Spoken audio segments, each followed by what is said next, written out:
November 4th, 2019. Joe here at Simple Life Show. SimpleLifeRemedy.org is the website. Appreciate everybody for joining me today in this short video.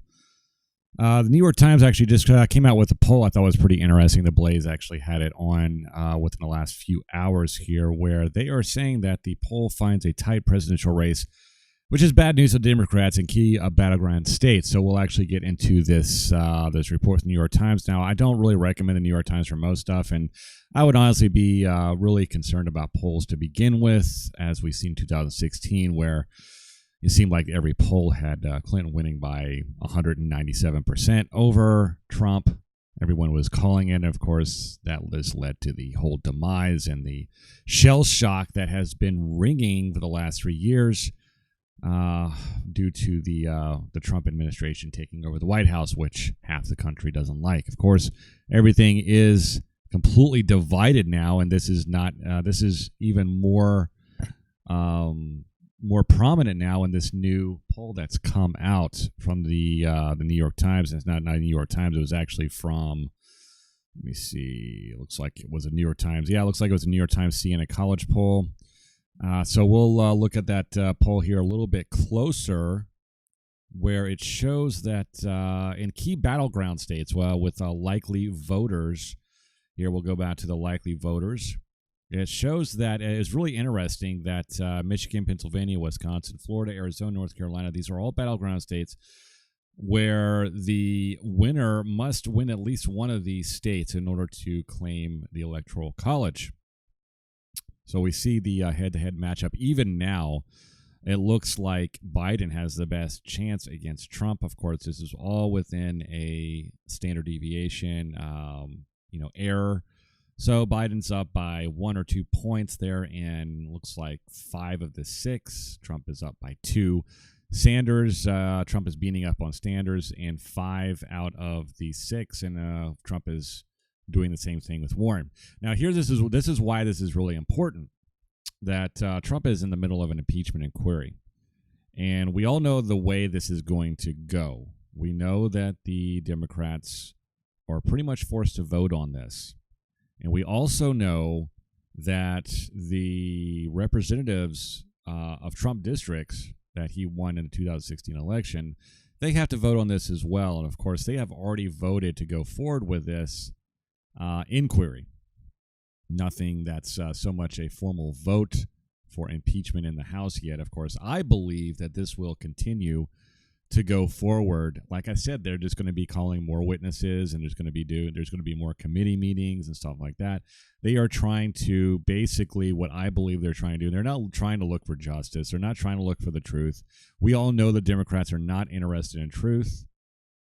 And what they are trying to do is they are trying to basically just kind of stretch this out for the next year. Now, we know that we're approximately 365 days away from the next election, which will be happening on November 3rd. So 1 year from today, we will know who will be the next president. And I believe it's going to be Trump again. I think that it's pretty clear, even at this stage where almost 100% of coverage on Trump, minus Fox News, of course, which is obviously conservative leaning, almost 100% is negative on Trump. But that's okay. Most people who support Trump probably don't watch CNN. They probably don't watch MSNBC or read the New York Times. So I look at this poll with a little bit, I don't want to be one of those people that says, "Oh, look at this poll. It shows and it proves what we're saying." I think that you should take any poll with a grain of salt. I think that they are highly manipulated. But, of course, this is from the New York Times, so they are really anti-Trump, as you can probably already tell if you've ever read the New York Times. It used to be a really good publication. I used to work for the New York Times. And this is just not one of those things that you see very often in this type of liberal-leaning type of publication, but it's just that those are the figures. That's the way it is. It shows Biden leading. The problem with this is that Warren is the massive leader in this race, and Warren has a lot of problems with being likable. She's seen as a liar. She has seen, especially with the whole Pocahontas thing, of course, Trump is going to be hounding on that as well. but it's just her likability. She doesn't really seem as really authentic. Of course, Sanders has even better chance of beating Trump than Warren, and Sanders is seen as a communist, as a socialist, as someone that wants to subvert the Constitution and just flip everything on its head. Okay, and also Sanders just recently had a heart attack. He's not in the best shape, and he's not in the best health, so I would consider him out as well. So who are they really going to support? So it's either Biden or Warren. I'm not going to say that Hillary Clinton's not going to throw her hat into the race. That is always a not a likelihood, but a possibility.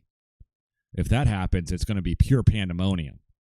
I don't know. I'm like 95% sure that's not going to happen. I think that she is just going to be a Democratic DNC asset that's going to kind of sit on the sides and be kind of like a jab man or a yes man on the side. Or a yes person, excuse me, where she is going to, take her jabs at Trump and the administration and anybody that really supports him. Of course, everyone that does support the Trump administration are basically deplorable. They're racist, misogynist, and all that other kind of stuff. It's kind of old and it's played out. It's a dumpster fire and it's getting really old. But Biden himself is in the middle of his own Ukrainian conspiracy and his whole scandal there with Hunter Biden. And why is he leading Trump in some of these battleground states? I don't know. I'm inclined to think that might be true, but then again, like I said, you have to take these polls with a grain of salt. Now, my problem with Biden, I think that most everyone's problem with Biden is that, number one, he is basically Obama Part 2. A lot of the people that left the Democratic camp voted for Obama in favor of Trump, and they're just going to see Biden as his Obama Part 2. Biden can't even get the support of his own president, former President Barack Obama. He can't even get that support. Biden can't even form a rational thought most of the time. Most of the time, he is just kind of blubbering on. And just muttering on some sort of senile old man. And I'm sorry, I'm not trying to throw him under the bus, but that's just the way it is. I mean, if you've taken any time to actually listen to him talk, you see this type of stuff where he gets easily confused and he just trails off. And I honestly, I would love to see a debate between Trump and Biden because it would be an absolute, it would be a train wreck for Biden because he simply would not be able to keep up with Trump. And Warren, of course, if Warren actually gets a nomination, then it's going to be another man versus woman type thing. There's going to be, talks of sexism and stuff. And if another woman doesn't get her shot at the presidency, or she doesn't get elected, then, we're going to be having the same thing of 2016 to today, but it's just going to be times 10. It's going to go nuclear.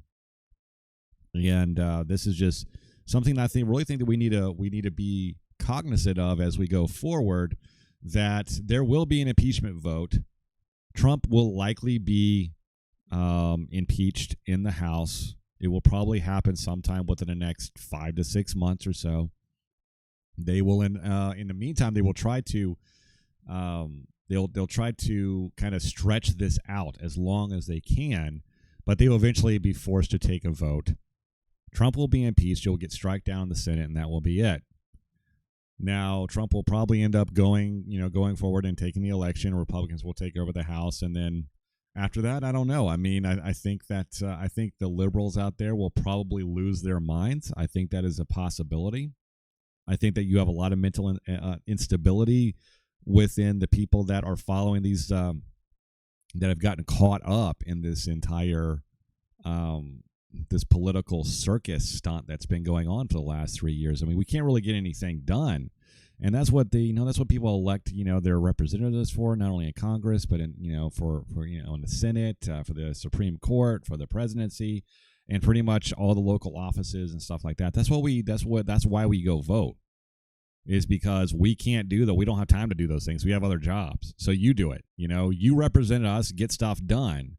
Represent the will of the people and all that kind of stuff. And, what's really kind of scary, what's going on right now is that the will of the people, at least for, a big portion of this country, is that they are clamoring, they're screaming for socialism. They feel like they've been slighted by the corrupt capitalism monster that's been the eating and gobbling up everyone and creating division and all this kind of stuff. I just don't think that jerking the wheel that hard to the left is going to solve anything. Just as much as I don't believe that jerking the wheel so hard to the right and becoming a nationalist or a white nationalist or something like that, being part of some sort of hate group and, we live in the world where we have to be friends with each other. We have to be friends with other countries and we have to have good trading partners and we have to have fair trade and fair living in a fair and just environment in order for us as humans to actually progress forward. But this whole 3 years have really subverted that entire ideology, that whole idea. People are starting to jerk their wheels hard to the left. They want something completely different. They cannot accept the outcome of the 2016 election, and they just want to run the bus off the road completely and just do a new path, I guess. The highway that we've been traveling on is just too much for some, and they're just done with it. And I can kind of understand that to a point. I'm not a rich person and I don't care. I think there's a lot of people that are just really caught up in this. I don't have this and I don't have that and woe is me and I'm a victim and everything is terrible. And let's blame it on the white man and let's blame it on capitalism. Let's blame it on the Republicans and let's blame it on there. And of course, the Republicans are saying, well, let's blame everything on the Democrats too. I think we're all really want the same thing. We just want to be happy. And I think that a lot of the people, human beings in general, especially in this country, have really fallen into the trap of this consumerism, materialism type thing. And we see it in these types of these polls that we're looking at, where everything really is divided. You have people that are brainwashed on both sides, and I'm not gonna say I'm a Trump supporter, absolutely. But I think there's a lot of Trump supporters that are kind of brainwashed on Trump, I think that they have lost the ability to rationalize certain things as well. Now, I will also follow up and by saying that I think the majority of the people that follow these socialist Democrats are completely insane as well.